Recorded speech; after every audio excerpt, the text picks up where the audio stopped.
Hello students, बेटा आपको याद होगा इससे पहले वाले वीडियो में हम लोगों ने कैलिक्स, कोरोला, एंड्रोशियम और गाइनोशियम के बारे में ऊपर की चीजें समझी थी। अभी हमको कैलिक्स, कोरोला के बारे में डिटेल में पढ़ना है, ठीक है। सबसे पहले हम कैलिक्स के बारे में डिस्कस करेंगे। जैसे आपको याद होगा, मैंने इससे पहले वाले वीडियो में भी आपको बताया था कि एक फ्लावर के 4 पार्ट होते हैं, calyx, Corolla, androecium and gynoecium. Calyx सबसे बाहर वाला चक्र है, ठीक है, सबसे आउटर स्फेरिकल या बाहर वाला चक्र है। कैलिक्स के अंदर वाले चक्र को बोलते हैं कोरोला। कोरोला के अंदर एंड्रोशियम होता है और सेंटर में होता है गाइनोशियम, ठीक है। तो हम सबसे पहले चर्चा करेंगे कैलिक्स के बारे में। The calyx is the outer most wall of the flower, मतलब ये सबसे बाहर वाला चक्कर है, ठीक है। The member of calyx called sepals, ये चीज भी मैं आपको पहले बता चुका था कि जो कैलिक्स है ये सेपल्स से मिलके बना होता है, यानी कि जो सेपल्स है ये क्या हो जाएंगे, कैलिक्स के मेंबर। देन जो सेपल है ये leaf like green colour structure होती है। कैसी होती है? Leaf like green colour structure, मतलब पत्तियों की तरह हरे कलर की संरचना। Green leaf like structure. और इनका काम क्या है? प्रोटेक्शन। ये फ्लावर का प्रोटेक्शन करते हैं बर्ड स्टेज में।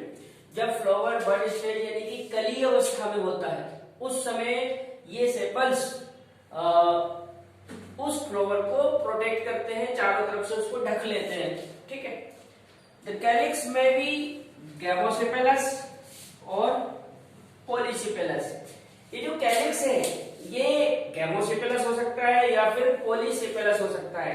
गैमो और पॉली का मतलब समझाता हूं आपको। देखो यहाँ पे गैमोसेपेलस का मतलब ये है कि सेपल्स संख्या में मोर देन 1 है और आपस में एक दूसरे के साथ अटैच है।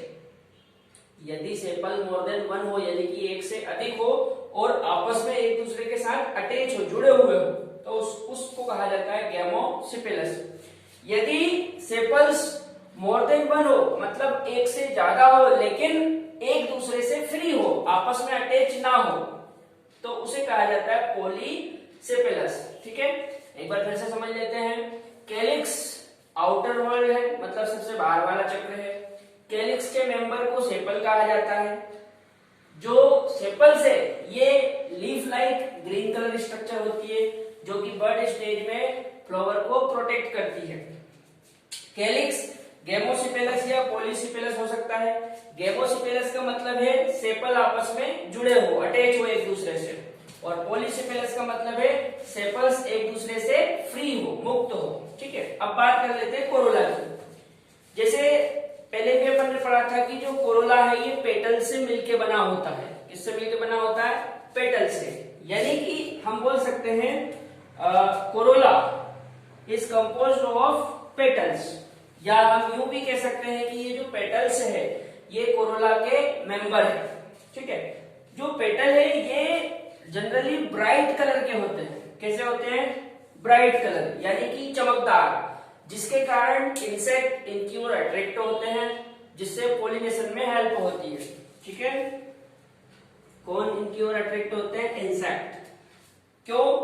क्योंकि जो पेटल्स है ये ब्राइट कलर के होते हैं, मतलब चमकदार, और कोई भी ब्राइट चीज होती है तो इंसेक्ट उसकी ओर अट्रैक्ट होते हैं। इसी कारण जो इंसेक्ट है वो फ्लावर की ओर अट्रैक्ट होते हैं, जिससे पोलिनेशन में हेल्प होती है, ठीक है। अच्छा, इस तरफ आ जाओ। जिस प्रकार कैलिक्स गैमोसेपेलस या पॉलीसेपेलस हो सकता है, उसी प्रकार कोरोला भी गैमोपेटेलस या पॉलीपेटेलस हो सकता है। गैमोपेटेलस का मतलब है पेटल्स मोर देन 1 है, मतलब एक से ज्यादा है और आपस में एक दूसरे से जुड़े हुए हैं। पॉलीपेटेलस का मतलब है कि जो पेटल्स है ये मोर देन 1 है लेकिन एक दूसरे से फ्री है, आपस में अटैच नहीं है, ठीक है। यदि हम कोरोला की शेप की बात करें तो कोरोला की शेप ट्यूबुलर हो सकती है यानी कि नलिकाकार, बेल शेप्ड हो सकती है यानी कि घंटाकार, फनल शेप्ड हो सकती है यानी कि कीप जैसा, और व्हील शेप यानी कि चक्करदार। ठीक है, अब बात कर लेते हैं हम एस्टिवेशन की। एस्टिवेशन क्या होता है, सुनो।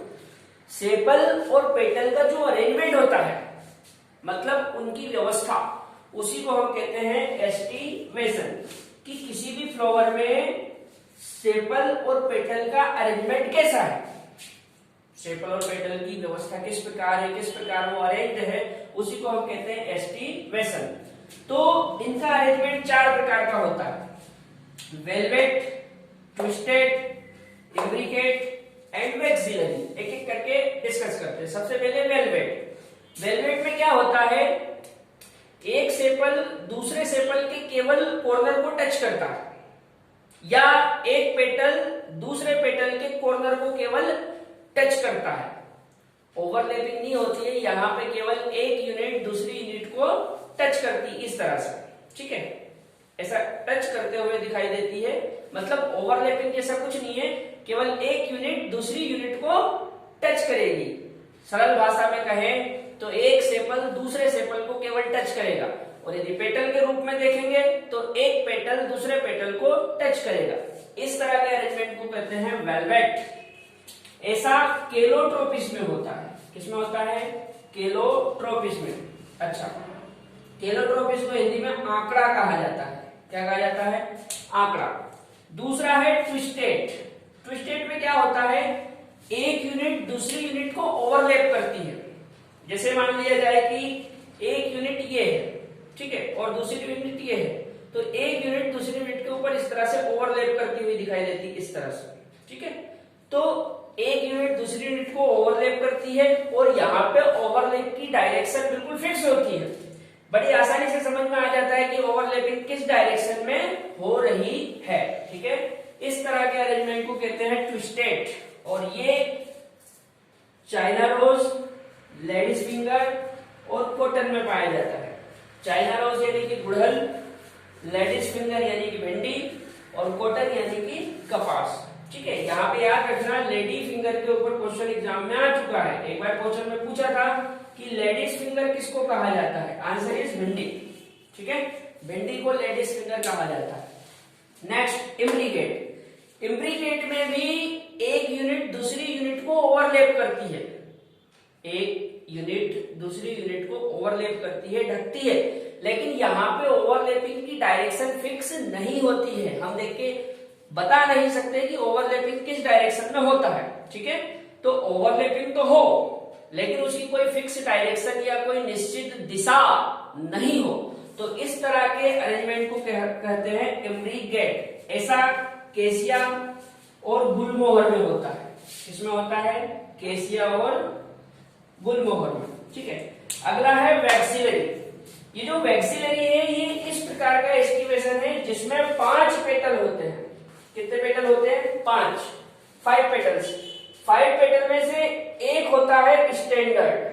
क्या होता है, स्टैंडर्ड। 2 होते हैं विंग्स, और 2 होते हैं कील। फिर से बात को समझो, जो वैक्सिलरी एस्टिवेशन है, इसमें 5 पेटल्स होते हैं, 5 पेटल, जिसमें से एक होता है स्टैंडर्ड, 2 होते हैं विंग्स, और 2 होते हैं कील।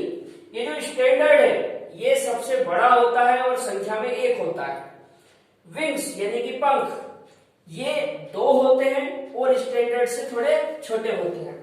देन कील भी संख्या में 2 होते हैं और ये सबसे छोटे होते हैं। ठीक है, ये 5 पेटल जब अरेंज होते हैं तो उसे वैक्सिलरी एस्टिवेशन कहा जाता है। ऐसा एस्टिवेशन पी यानी कि मटर और बीन यानी कि सेम में पाया जाता है। ठीक है, एक बार फिर से समझ लेते हैं, यहां से समझ लेते हैं शेप से। यदि कोरोला की शेप की बात करें तो कोरोला की शेप 4 टाइप की हो सकती है, tubular, bell shaped, funnel shaped और व्हील शेप्ड। एस्टिवेशन की बात करें तो सेपल या पेटल का जो अरेंजमेंट होता है, सेपल और पेटल की जो व्यवस्था होती है, उसी को कहा जाता है एस्टिवेशन। ये 4 टाइप का होता है, velvet, twisted, imbricate and vexillary. Velvet में क्या होता है, एक यूनिट दूसरी यूनिट को केवल टच करती है, इस तरह से केवल टच करते हुए प्रतीत होती है या दिखाई देती है, ठीक है। जो ट्विस्टेड है इसमें एक यूनिट दूसरी यूनिट को ओवरलैप करती है, ठीक है, लेकिन ओवरलैप की डायरेक्शन बिल्कुल फिक्स होती है, एक निश्चित दिशा में अतिव्यापन होता है। जो इम्ब्रिगेट है इसमें भी एक यूनिट दूसरी यूनिट को ओवरलैप करती है, लेकिन यहाँ पे डायरेक्शन या दिशा फिक्स नहीं होती है, दिशा की डायरेक्शन निश्चित नहीं होती है, ओवरलैपिंग किसी भी डायरेक्शन में हो सकती है। और जो वैक्सिलरी है इसमें 5 पेटल होते हैं, यहाँ पे सेपल की बात नहीं होती, यहाँ पे केवल पेटल की बात होती है। 5 पेटल होते हैं जिनमें से एक सबसे बड़ा होता है जिसे स्टैंडर्ड कहते हैं, स्टैंडर्ड से 2 छोटे होते हैं जिन्हें विंग्स यानी कि पंख कहा जाता है, और 2 सबसे छोटे होते हैं जिन्हें कील कहा जाता है, ठीक है। अब यहाँ पे मैंने आपको कैलिक्स और कोरोला के बारे में एनसीईआरटी के बेस पे लगभग सारी चीजें बता दी है। अब आप लोग ये सारी चीजें एक बार एनसीईआरटी से रीड कर लेना। नेक्स्ट वीडियो में हम लोग एंड्रोसियम और गाइनोसियम के बारे में डिटेल में पढ़ेंगे, ठीक है।